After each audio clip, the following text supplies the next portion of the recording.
Digital arrest કરનાર 2 શખ્સોની ભાવનગરમાંથી ધરપકડ કરાઈ। પોલીસે શોએબ સૈયદ અને અનસ રહીમ બેલીમ નામના શખ્સની ધરપકડ કરી છે। આરોપીઓ હૈદરાબાદના વૃદ્ધાને ડિજિટલ અરેસ્ટ કરીને 1.97 કરોડ પડાવ્યા હતા। પોલીસ અધિકારીની ઓળખ આપીને વૃદ્ધાને ધમકાવ્યા હતા।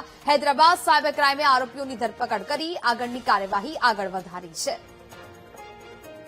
તો જ પ્રકારે આ ઘટના સામે આવી છે, જેને લઈને હવે પોલીસ સક્રિય થઈ છે। વૃદ્ધ લોકોને ડિજિટલ અરેસ્ટ કરનાર 2 શખ્સોને પકડી પાડવામાં આવ્યા છે। આ બંને શખ્સોની ભાવનગરમાંથી ધરપકડ કરાઈ છે। પોલીસે શોએબ સૈયદ અને અનસ રહીમ બેલીમ નામના શખ્સની ધરપકડ કરી લીધી છે।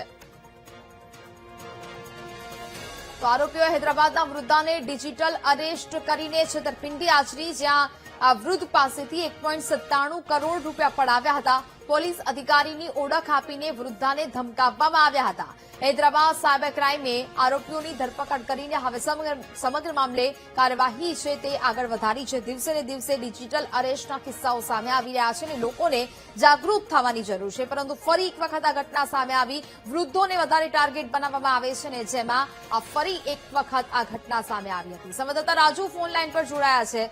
રાજુ, વૃદ્ધ લોકોને ડિજિટલ અરેસ્ટ કરનાર 2 શખ્સોની ધરપકડ ભાવનગરમાંથી થઈ છે, શું વિગત?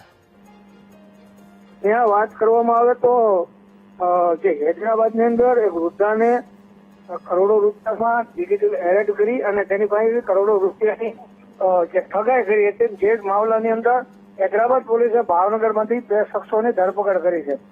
આ વૃદ્ધાને ડરાવીને 1.97 કરોડ રૂપિયાની ઠગાઈ કરી હતી, જેમાં ભાવનગરના શોએબ સૈયદ અને અનસ રહીમ બેલીમ નામના આ બંને શખ્સોને હૈદરાબાદ સાયબર ક્રાઇમ પોલીસે ઝડપી લીધા છે અને વધુ તપાસ હાથ ધરી છે। બિલકુલ રાજુ, જાણકારી બદલ આપનો આભાર।